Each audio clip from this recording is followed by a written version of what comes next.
여러분 안녕하세요. 제가 늘 채널에서도 말씀드리고 이렇게 오프라인 현장에서도 좀 직접적으로 드리는 이야기들 중에 하나가 변화에 투자하라 이런 말씀이죠. 결국 우리는 항상 변화하는 세상에 살고 있고 미래 사회는 어떤 모습일까를 그림을 그려야 된다. 어쩌면 정말 과거에는 인터넷이 PC가 세상을 완전히 뒤바꿔 놓았다면 또 요즘에는 AI가 또 AI 반도체가 또 세상을 뒤바꿔 놓는 모습이라고 생각합니다. 그러면 그 다음 미래는 무엇일까? 무엇이 우리의 미래를 또 바꿔 놓을까? 이런 그림을 미리부터 그려 나가신다면 경제를 좀 이해하고 산업 패러다임 변화를 이해하고 또 투자 관점에서도 어떤 포지션으로 어떤 포트폴리오로 내가 자산을 갖고 있는데 갖고 있는 것이 좋을지에 대한 고민을 하는데 충분히 도움이 되지 않을까 하는 생각에 책을 좀 봤습니다. 어쩌면 과연 이 우주 경제가 저 손에 잡히는 그런 경제권으로 올 것인가에 대한 의문을 갖고 혹은 우주 경제 과연 실현 가능할까? 그리고 내가 살아가는 이 세상 속에 내가 살아가고 있는 이 시대에 정말 그 시대가 올 것인가? 우주 경제라는 것이 실현 가능한가 하는 의문과 의심을 가지실 수 있습니다. 저도 그런 사람 중에 한 사람입니다.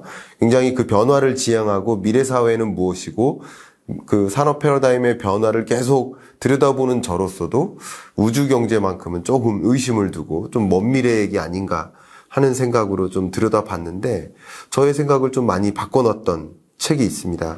바로 스페이스 이코노미, 그러니까 우주 경제라는 이 책입니다. 그래서 이 책의 내용을 가지고 저와 함께 읽어 나가면서 중간중간에 저의 부문별 어떤 해석과 함께 여러분들께 드릴 어떤 지침 같은 거 드리면서 같이 책을 읽어 나가는, 같이 공부해보는 그런 시간을 좀 가져보면 어떨까 생각이 됩니다. 먼저 이 책의 저자죠. 체드 앤더슨. 이분은 여러분 아실지 모르지만 스페이스 캐피털이라는 투자 회사죠. 근데 이 투자 회사의 이름처럼 스페이스 영역, 우주 산업에 투자했던 대표적인 투자 회사입니다. 그 투자했던 가장 대표적인 기업이 스페이스X, 로켓랩, 스카이워치. 여러분이 이런 미래 산업이나 우주 경제에 관심 있는 분들은 다 들어봤을 법한 그런 기업인데 이런 기업의 소위 우주 기업에 투자를 주도했었던 스페이스 캐피털. 이 스페이스 캐피털의 설립자입니다. 그 밖에, 이 체드 앤더슨에 관한 다양한 이야기들이 있는데, 그런 이야기들은 나중에, 추가적으로 필요하신 분들은 좀 더 확인해 보시고요. 지금부터, 책을 하나하나 열어서, 들어가 보도록 하겠습니다. 이 책은 원래 미국에서 2023년에 발간됐습니다. 23년에 발간된 그 책의 제목은 그냥 말 그대로 더 스페이스 이코노미, 우주 경제 그 자체입니다. 자, 이 책을 좀 열어보면요. 맨 앞에 미국의 우주 비행사, 그리고 교사죠. 크리스타 맥컬리프라는, 역사적 인물이죠. 굉장히 중요한. 이 우주 산업이라는 영역, 우주 탐사라는 영역에서 굉장히 역사적인 미국의 우주 비행사죠. 이분이 뭐라고 이야기했는지 그 이야기와 함께 시작을 합니다. 이야기 잠깐 읽어드릴게요. 우주는 우리 모두의 것입니다. 과학이나 수학을 전공한 몇몇 사람이나 선발된 우주 비행사만의 것이 아닙니다. 우주는 저 멀리 있는 우리의 새로운 개척지이므로 우주에 대해 아는 것은 우리 모두가 할 일입니다. 그러니까 우주 비행사만의 일이 아니고 우주 산업을 개척하는 개척자의 일이 아니고 모두의 일이다. 마치 비유를 해본다면 IT 기술을 개발하고 또 반도체를 개발하고 AI를 개발하고 개발자 혹은 그 산업을 이끄는 경영자, 그 산업을 이끄는데 자금적 지원을 해주는 투자사, 이들만의 비즈니스가 아니라는 거죠. 그러니까 AI는, IT라는 것은 우리 모두의 것이라는 거죠. 여러분들이 지금 저의 이 한마디 한마디를 그냥 대관에서 누워서 혹은 퇴근길에, 출근길에, 지하철에서 시청하실 수 있다는 것은 이 ICT 산업의 산물을 여러분들도 느끼고 체험하고 있는 건 아니겠습니까? 제가 두말할 나위가 없을 것 같습니다. 그러니까 우주 산업은 정말 우리 모두의 것이다라는 것을 저도 이 책을 읽고 나서 느꼈습니다. 그래서 괜히 이 시작하는 그 하나의 문단을 이렇게 제공했겠는가 하는 생각이 들 만큼 좋은 이 책 전체에 걸친 메시지를 여기에서 보여주고 있는 것 같습니다.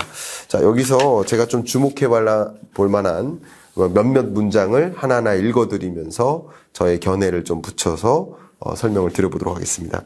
이 책의 9페이지에 우주 분야에 엄청난 변화가 일어나고 있음을 감지했으며 그 의미를 파악하기 어려웠던 독자라면 이 책을 읽음으로써 변화를 제대로 보는 눈을 키울 수 있을 것이다.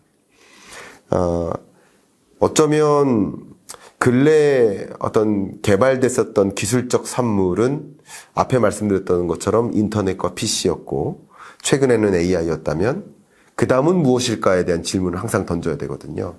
예를 들면 기술 관점 말고 지정학적 관점에서 보면 중국 이후의 중국을 대체할 다른 나라는 누구일까? 제2의 중국은 누구일까? 그러니까 항상 이런 질문에 대해서 답을 찾아 나가야 되는 거거든요. 그게 사실은 투자고요. 그런 관점에서 그 다음 것은 무엇일까? AI 이후의 것은 무엇일까? 저는 그것은 어쩌면 우주다, 우주 경제다라는 생각을 잠정적으로는 하고 있었는데 반신반의했겠죠. 의심도 있겠죠. 과연. 근데 이 책을 보면서 그 우주 산업의 범위는 어디까지고 실제 그 영역에서 어떤 부분들이 현실화되어 있는지를 더 체감할 수 있는 계기가 되었습니다. 그래서 좀 본격적으로 들어가 보도록 하겠습니다. 우주경제의 12페이지에 우주경제에 다시 한번 큰 기회가 온다고 예견한다. 스페이스X의 새로운 발사체 스타쉽이 이런 변화를 가능케 하는 게임 체인저라는 것이다.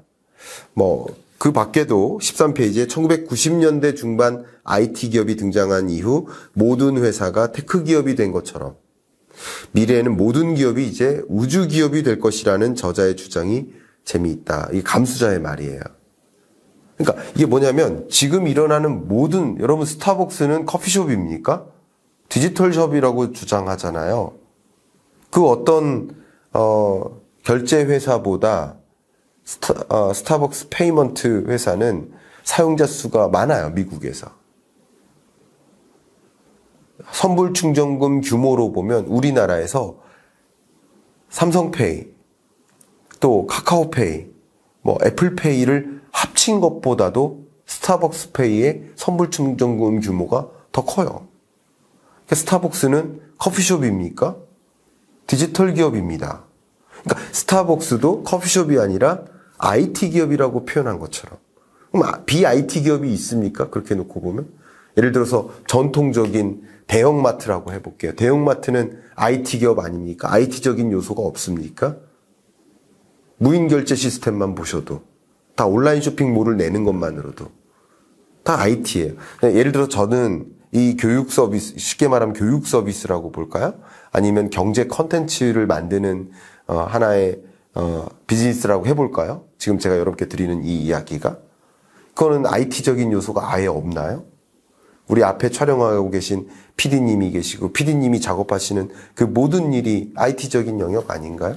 그러니까 BIT 기업이 없다라는 사실이에요. 그러니까 IT가 생겨났고 그 IT가 세상을 바꿔놨기 때문에 IT 산업이라고 규명할 만한 산업도 있지만 BIT 기업이라고 할 수 있는 영역은 없다라는 사실이죠. 그 얘기처럼 이제 갈수록 더 여러분 더 들어가실 텐데 우주 산업이 형성됐고 그 비우주 산업은 거의 없다라는 표현이 맞습니다. 자동차 산업도, 선박 산업도, 물류 산업도, 에너지 개발 산업도, 심지어 날씨에 민감한 호텔 산업도 다 우주 산업에서 관련된 날씨 측정을 기반으로 한 비즈니스를 영위하는 만큼 여행 산업도 그러니까 그 어떤 산업도 비우주 산업이 없다는 거죠. 그러니까 그것이 무엇인가를 봐야 돼요. 정말 IT 기업이 세상을 다 바꿨고 모든 기업이 테크 기업이 된 것처럼 이제 우주 산업이 지금 태동했고 태동한 지 10년밖에 안 됐다고 이 책에선 표현하고 있는데, 그럼 앞으로 우주 산업이 이렇게 크게 형성되는 과정에서 비우주 기업이 있을까라는 그 질문을 한번 던져봐야 됩니다. 이거 굉장히 의미심장한 질문이라고 저는 생각을 합니다. 머릿말로 가겠습니다. 15페이지에 굉장히 중요한 문구가 나옵니다. 제가 별표를 여기다 쳤는데요. 같이 읽어보겠습니다.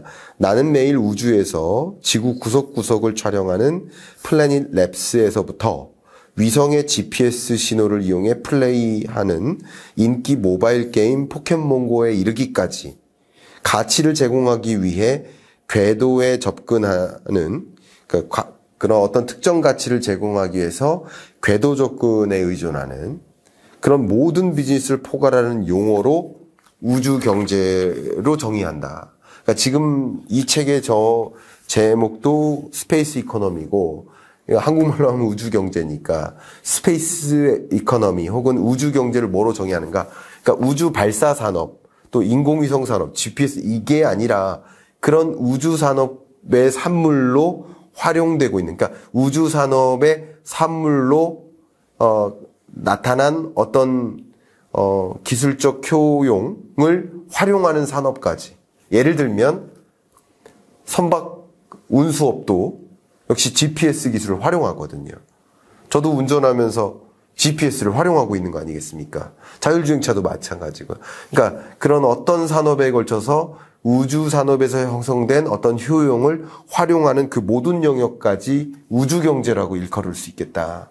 그러면서 여러분이 생각하는 그 우주 경제의 개념이 생각보다 멀리 있다가 아니라 굉장히 가까이 있다라는 것을 좀 체감하실 수 있을 거라 생각이 됩니다.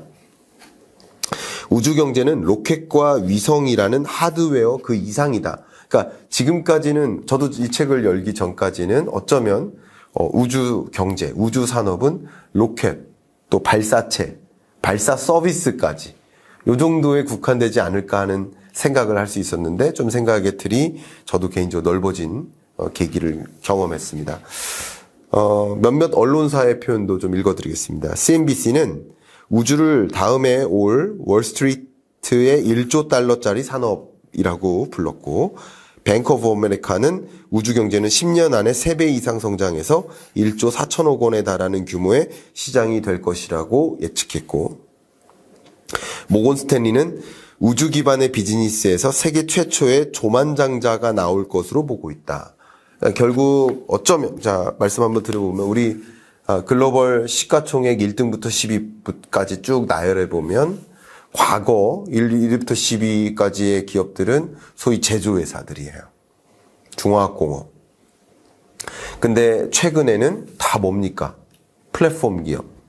혹은 플랫폼 기업이 제공하고자 하는 서비스, 플랫폼 서비스, 그 플랫폼 서비스를 인공지능 기반으로 제공하고 싶으니까 그 밸류체인. 그러니까 AI 기업이, 플랫폼 기업이 AI 서비스를 제공하고 싶어요. 근데 AI 서비스를 그냥 제공하는 게 아니라 제공하기 위한 AI 반도체가 필요하고, 또 SK 하이닉스 같은 경우는 AI 반도체가 혼자 구동할 수 없으니 그것에 상응하는 메모리 반도체, HBM이라고 하죠. 고대역폭 메모리 반도체를 공급하는. 그러니까 AI 서비스를 우리는 이용해요. 우리는 반도체를 사본 적이 없어요. 플랫폼을 이용하는 것뿐이에요. 그러나 그 플랫폼을 이용한, AI 서비스를 이용하는 과정에서 당연히 반도체까지, AI 반도체, 이것은 이제 비메모리 반도체죠. 그리고 메모리 반도체 영역에서는 HBM. 이런 밸류 체인이, 그러니까 HBM은 HBM으로 끝나겠습니까? HBM에 들어가는, 이게 설계되고, 생선되고, 조립되고, 또 시험되고, 테스트 과정을 거치고, 이게 다 밸류 체인이죠. 그리고 이 반도체가 나홀로 생성되나요? 거기에 들어가는 핵심 자원, 광물이잖아요. 광물 자원. 그러니까 이런 건 어디서 이게 전반에 걸쳐서 AI 서비스를 이용하는 과정에서 그 AI 서비스가 소비자에게 전달되기까지. 그러니까 여러분들 지금 AI 서비스를 이용하고 계신 거거든요. 예를 들면 유튜브가 AI에 기반해서 여러분에게 최적화된 영상을 골라서 안내해 주는 거예요. 그럼 이 영상을 보신 분들의 상당수는 아마도 그 구글이, 유튜브가 추천해 준 영상을 보고 계시는 거고, 그 추천된 영상을 보고 있다는 것은 AI 서비스를 이용하고 계신다는 뜻이에요. 근데 AI 서비스를 이용하는 과정에서 AI 반도체가 활용되고 있는 것이고 HBM과 같은 메모리 반도체도 활용되고 있는 것이고 결국 여러분은 AI 반도체에 기반한 또 HBM에 기반한 AI 서비스를 이용하고 계신 것인데 한 번도 나는 리튬을 사본 적이 없고 그죠? 코발트, 흑연을 사본 적이 없지만 사실은 이 밸류체인 안에는 흑연, 코발트까지 다 있는 것이다. 이렇게 가정하는 게 맞겠죠. 자, 그런 것처럼 여기서 이야기하는 것은 AI라는 것이 기반이 됐을 때 혹은 그 앞단에는 2023년에는 전기차 2차 전지가 기반이 됐을 때 그들이 시가총액 상위 기업이 됐듯이 이제 또 새로운 뭔가의 카테고리를 가지고 여기서 얘기하는 조만장자가 등장할 수 있다. 트릴리언에어가 등장할 수 있다. 뭐 이런 이야기가 너무 허황되게 들리진 않으실 거라고 생각됩니다. 물론 여러 이런 투자적인 의사결정은 여러분 스스로 하는 것인데 이 책에서는 어쨌든 우주경제에서 긍정적으로 표현했겠죠. 그것마저도 여러분이 가감해서 보셔야 되겠지만 저는 적어도 이런 세상의 변화를 알고 움직이는 것과 전혀 모르고 대응하는 것은 전혀 다른 결론을 초래한다. 그런 관점에서 계속 그 변화를 읽어나가는 나를 만들었으면 좋겠다라는 말씀을 계속 제가 드리고 있거든요. 변화에 투자하라. 그러니까 그런 관점에서 오늘의 이야기에 좀 도움이 됐기를 바라는 마음입니다. 이어서 또 읽어보겠습니다. 기업들이 주도하는 우주시대는 불과 10년밖에 되지 않았기 때문에 아까 말씀드린 것처럼 이 기술 수용 주기나 또 기술 개발 주기나 이런 걸 고려했을 때 이게 불과 10년 됐다는 거예요. 본격적으로 우주시대가 열린 게 지금 우주시대라고 본다면 그러니까 우주시대의 굉장한 초입이라는 거죠. 그죠? 그 대부분의 기업 활동은 아직 비공개 시장에서 이루어지고 있다. 여러 가지 것들이 있지만 지리 공간 정보와 위성통신과 이런 것들이 농업에도 사용돼요. 그게 뭐예요? 스마트 팜이죠. 그래서 농부가 뭐 괌으로 휴가를 가요. 그 피서지에서 해변에 누워서 농장을 조종해요. 물을 더 줘야겠네. 온도를 확인해요. 다 이런 것들이 위성통신을 활용한 거 아니겠습니까? 지리공간 정보를 바탕으로 해서 지금 강수량이 얼마나 될 것인지 확인하고 필요하다면 지금 물을 더 준다든가 자동으로 조절하게 한다든가 어토메이션까지 농업도 이동 경로를 다 추적하고요. 지금 여러분들한테 배송되고 있는 어떤 물건이 있다면 현재 어느 지점에 와 있는지를 확인할 수 있죠. 통신 당연한 거죠. 제가 두말하려고 이거 금융 당연한 겁니다. 이런 전반에 걸친 모든 산업에 걸쳐서 우주 산업에서의 산물 효용이 활용되는 것이다. 그게 다 뭡니까? 우주 산업의 범주에 들어가 있죠. 그러니까 협의의 우주 산업, 광의의 우주 산업을 구분한다면 근데 과거 있었던 여러분 전자상거래, 이커머스죠? 블로그 이런 것들이 등장해서 세상을 바꿔놨죠. 그전에는 뭐를 이용했어요? 신문 보고 잡지 보고 근데 블로그 보고 시장에서 장 보는 게 아니라 전자상거래소로 장을 보고 누워서 소파 앞에서 장 보죠. 그러니까 그런 것들이 정말 어느덧 수년이 지났고 그게 일상이 돼버렸고 지금 태어나는 아이들은 그게 일상인 거죠. 그죠? 이걸 뭐라고 합니까? 디지털 네이티브라고 하죠.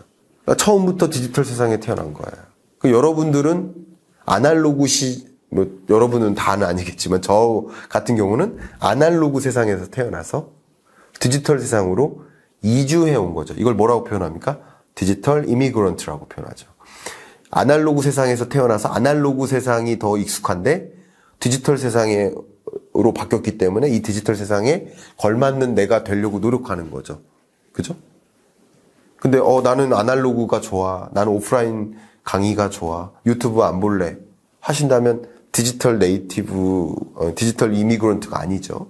근데 유튜브 시대가 왔네? 디지털 세상이 왔네? 난 유튜브 보면서 교육을 받을래. 경제를 알아갈래. 디지털 이미그런트죠.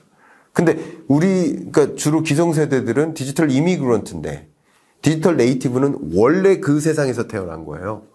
그러니까 잘 생각해 보시면 지금 예를 들어서 뭐 15세 미만의 아이들은 어쩌면 마트 가서 장 보는 게 혹은 시장 가서 장 보는 게 그게 더 이상한 일인 거예요.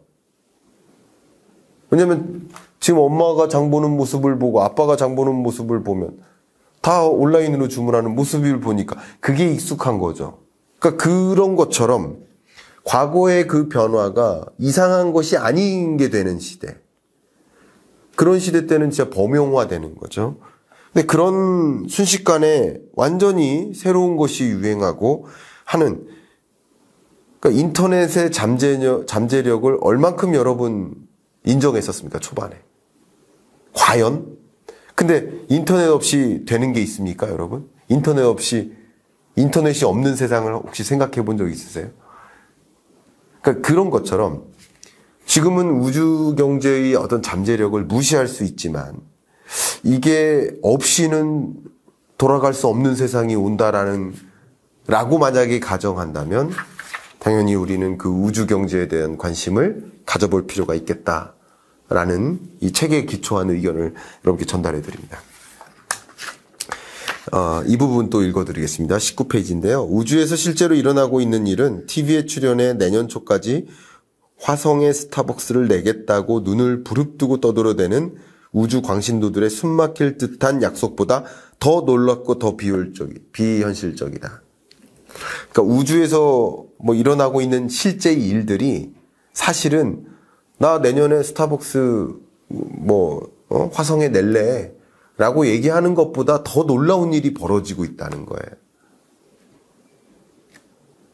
50년 전 세상의 모든 지식을 담은 글로벌 컴퓨터 네트워크, 그러니까 월드와이드 웹 같은 거죠.